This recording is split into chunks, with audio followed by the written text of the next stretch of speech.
अस्सलाम वालेकुम, हेलो, हाय, कैसे हैं आप सब। होप आप सब लोग अच्छे होंगे। और विंटर तो कुछ ज़्यादा ही बढ़ते जा रहा है। टेम्परेचर दुनिया में तो कुछ ज़्यादा ही है। सो आज हम लोग बात कर रहे हैं कि why do we get more heart attacks and paralysis attacks in winter as compared to other seasons. 20 to 30% heart attacks and paralysis attack increases in this season. So क्यों ऐसा क्यों होता है, हम लोग ये टॉपिक पे एक प्रैक्टिकल वे में बात करेंगे, जिस तरह से जो हमारे जो नॉन मेडिको सब्सक्राइबर्स हैं उनको भी इजीली आइडिया आ जाए क्यों होता है, कैसे होता है। और बहुत ज़्यादा केयर लेने की ज़रूरत है। जो हाइपरटेंसिव पेशेंट्स है, जो हाइपरटेंसिव मेडिकेशन जिन लोगों का चलता है, उन लोगों को बहुत ही carefully without skipping their medicine continuity रखना चाहिए उनके मेडिसिन में। उसका पीछे का रीज़न्स क्या है, विंटर और कोल्ड की वजह से ऐसा क्या इफ़ेक्ट होता है हमारे हार्ट पे, तो आज हम लोग उसके बारे में बात करेंगे। जो हैवी वेटेड पेशेंट्स हैं, जो ऑलरेडी हाइपरटेंशन उनको डायग्नोस हो चुका है, तो इन लोगों को ज़्यादा केयर करने की ज़रूरत है। तो उसमें ऐसा होता है कि कोल्ड की वजह से जो अपने ब्लड वेसल्स होते हैं, जो कोरोनरी आर्टरीज होती है, तो उसमें एक कॉन्स्ट्रिक्टेड हो जाते हैं आर्टरीज और ब्लड वेसल्स अपने। तो उस वजह से ब्लड फ्लो में भी तकलीफ होती है और हार्ट को भी उतना प्रेशर देना पड़ता है। और उस वजह से हार्ट जब ज़्यादा ही पंप करना चालू करता है, तो उस वजह से उसका ब्लड प्रेशर बढ़ता है। और ब्लड प्रेशर एक बार इंक्रीज़ हुआ तो उतना स्ट्रेस, उसका क्रैनियल प्रेशर भी उतना बढ़ता है ना। और जो है तो साथों साथ अगर उसका लिपिड भी बढ़ा हुआ होगा तो उस पर भी जोर पड़ता है। तो एक बार ब्लड वेसल्स कॉन्स्ट्रिक्टेड होने की वजह से हार्ट को जो ऑक्सीजनेटेड ब्लड मिलना चाहिए वो नहीं मिलता। और वो ना मिलने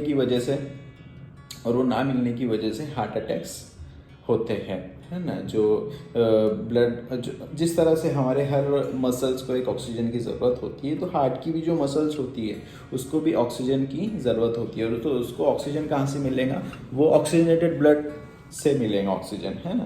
तो जिस तरह से कोल्ड की वजह से अपने ब्लड वेसल्स कॉन्स्ट्रिक्टेड हो जाते हैं और हम लोगों को जो ऑक्सीजनेटेड ब्लड है वो कम मिलता है, और उस वजह से हार्ट को बहुत ज़्यादा ही पंप करना पड़ता है, ज़्यादा फोर्स लगाना पड़ता है। उस वजह से प्रेशर भी बढ़ता है। प्रेशर बढ़ने की वजह से अगर हार्ट आपका सेफ है तो प्रेशर अगर ज़्यादा ही बढ़ रहा है तो जो क्रैनियल नर्व्स है, अपनी जो क्रैनियल वेन्स हैं, तो उसमें प्रेशर कुछ ज़्यादा ही जनरेट हो जाता है और उसमें उतनी ताकत नहीं होती है कि वो उतना प्रेशर झेल सके। तो एक टाइम पे ब्लास्ट हो जाती है और सेरेब्रल स्ट्रोक भी हो सकता है ऐसे पेशेंट्स में।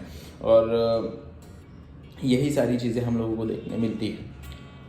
तो कोल्ड की वजह से ऐसा होता है। तो मैंने जस्ट आपको बताता हूँ, मैंने एक चार्ट तैयार किया है, तो हम लोग वो देखते हो, उससे आपको इजी पड़ेंगे और उससे आपको इजी से अच्छे से समझेगा। जो नॉन मेडिको उनको भी अच्छे से समझ पाएंगे ना।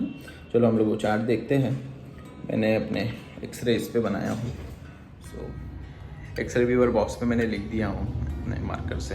तो इसमें ऐसा है, कोल्ड की वजह से क्या होता है, जो कोरोनरी आर्टरीज होती है और ब्लड वेसल्स होते हैं वो कॉन्स्ट्रिक्टेड हो जाते हैं, और उसके कॉन्स्ट्रिक्शन की वजह से तो ब्लड प्रेशर अपना इंक्रीज़ होना चालू होता है। और ब्लड प्रेशर इंक्रीज़ होना चालू होता है और आर्टरीज और वेसल के कॉन्स्ट्रिक्शन की वजह से ब्लड फ्लो इतना हार्ट को नहीं पहुंचता है, और ब्लड फ्लो नहीं पहुंचने की वजह से उसमें ऑक्सीजन की कमी होने लगती है। फिर वो लीड्स टू हार्ट अटैक। तो इस तरह से ये चार्ट है ना। ओके,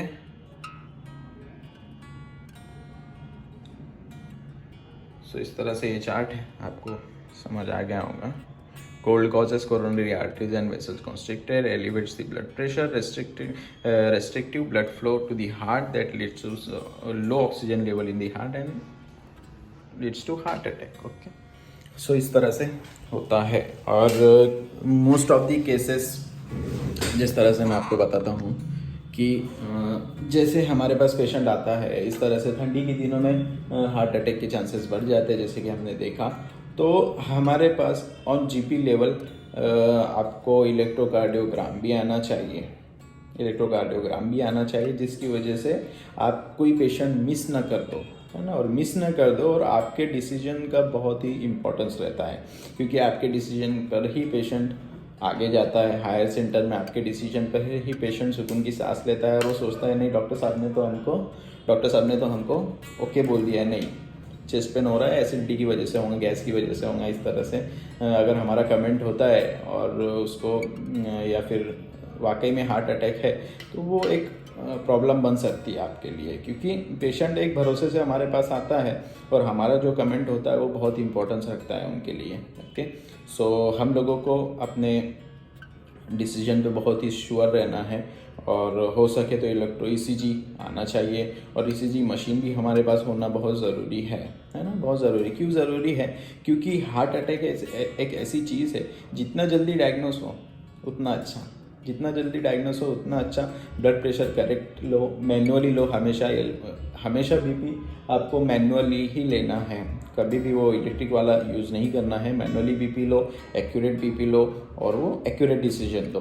ओके, सो अगर आपके सामने ईसीजी ग्राफ में आपको एलिवेशन देखने मिलता है, एसटी एलिवेशन, STEMI जिसको हम लोग बोलते हैं, एसटी एलिवेशन मायोकार्डियल इन्फ्रैक्शन, है ना, तो जब हम लोग वो ये ग्राफ में देखने मिल गया तो आप रुकिए मत, आप उसे लोडिंग डोज दे दीजिए।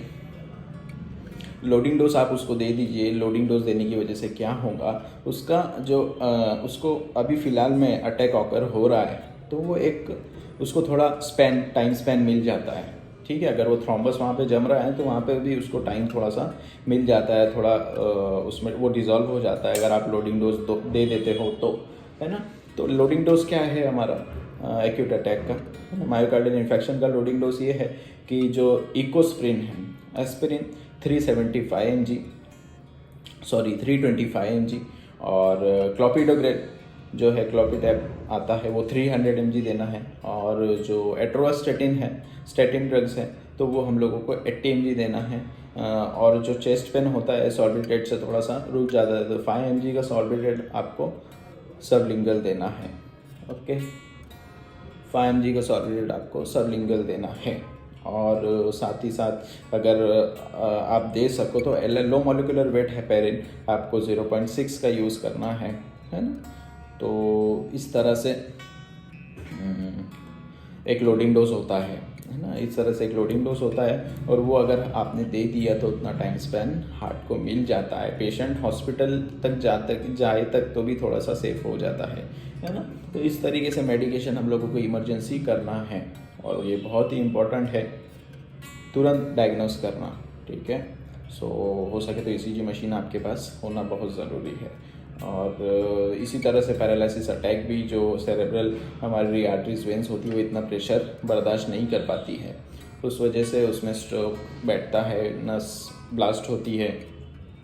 ठीक है, सो टेक केयर, और प्रैक्टिस में भी आप श्योरिटी रखिए, और जो है ना, ठीक है। ओके, सो आपको ये हार्ट अटैक रिलेटेड और कोल्ड में ही क्यों ज़्यादा होती है हार्ट अटैक्स मैंने बताया।